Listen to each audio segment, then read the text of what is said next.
those people respect it, want the earth respected, and it's common sense. I mean, that's almost a rhetorical question. There's probably no one here that wouldn't answer that basically the same way. You know, I have something to say about all of this too. If this is federal land, federally protected land, why is it that a private security company can come on federally protected treaty land and do what they want to do to the people that are protesting this pipeline? I don't understand that. You know, why is it that if you're a rich corporation, you can go on Indian land and you can do whatever the hell you want to do and totally ignore the court's order and ignore the people? I don't understand that. For those sacred sites. Yeah, and sacred sites of all things. I mean, you know, I hate to sound biased about this. What would happen if Indians went on white land and dug up white graves? What would happen then? You'd have the whole enforcement of the law of America on them. So fair is fair. We play it both ways or we don't play it at all. Just for clarification, the judge is seeing it as private land. The judge is seeing it as private land. He's not recognizing it as treaty land. It's the Myers Farm. It's a private property. The Army Corps of Engineers has jurisdiction over the water. So if the judge would recognize the land as treaty land, then we have this conversation. So that's what happened inside just now, is that the judge called the TRO on the Army Corps of Engineer land to stop the construction, but all the land that's still undeveloped can be developed on because it's private land and judge does not believe he has jurisdiction over that private property. And we never ceded that land. We never ceded that land in any treaty. The land is stolen. And anybody that's got common sense and know anything about the history of America know that all of this land has been stolen.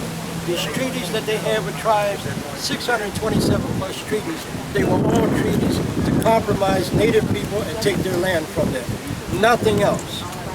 Tomas Alejo, you're here. Come on over here. Can you? This is my nephew. He was, this is Tomas Alejo. He was the one that was pepper sprayed by the security force there in Cannonball, North Dakota. The only thing that I have to say is that we were there because of necessity. We were there to stand in solidarity with the people of Standing Rock. We only felt that what we had to do was out of our heart, and we acted spontaneously, peacefully, in order to stop the construction that was happening. We were attacked with pepper spray, with dogs, children were bit, women, there were men that were in the front line, young people. And so what was successful that day was that we were able to stop the construction that was going on. However, they did manage to destroy the sacred site that was there. So we're going to continue the battle, we'll continue to struggle. The struggle continues. Thank you. This man right there, What's your comment about the straight media? Do you feel the American press is really giving you a fair go? No, not yet. I think the communities have to organize and really get the word out there. So we're urging people to do that, to inform each other in their workplace or their families, to get involved and spread the word and force the media to pay attention. Before I got here, I called Channel 4, 5, 7, and 9. I call AP and I call Reuters. And the only people that I see out here make me aware that if I'm wrong is AP and Reuters. None of the 4 major channels in New York today in DC showed up. So I think they're self-censoring themselves. And this is really a crime. You know, the press is supposed to be free, but we know who the press belongs to.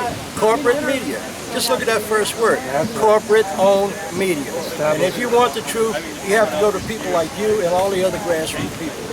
And if you really want to hear the truth, every Friday at 2 o'clock on 89.3 FM, the American Indians Troops, the most dangerous show on radio. I'm the originator and host, Jay Winter Nightwood. Thank you for coming out here and covering this. Maybe out here with Jay. If you remember, he did a beautiful interview with the minister.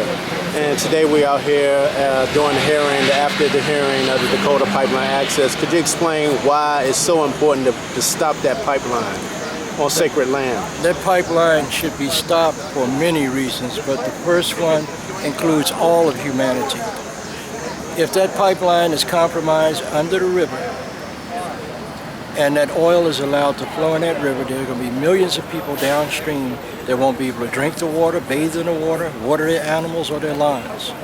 And this will be a travesty of unmentionable proportion. It'll be years and many, many years, maybe even a century or two before that water will be clean enough to use for consumption by human beings or animals. And we need to understand that when Indian people say that it's wrong, you need to pay attention, because we were put here as the caretakers of the earth. You know, not for any selfish reasons or motivations, but for everybody to enjoy what was given to us by the Creator. And I think for corporations to just go in on Indian land just because they got money is absolutely wrong. We don't go along with it, and I don't go along with it. And I really appreciate your time today, sir. Absolutely, brother. Man, Good to see you. enjoy your show also. Thank you. Right. I'm honored to know you. Thank you.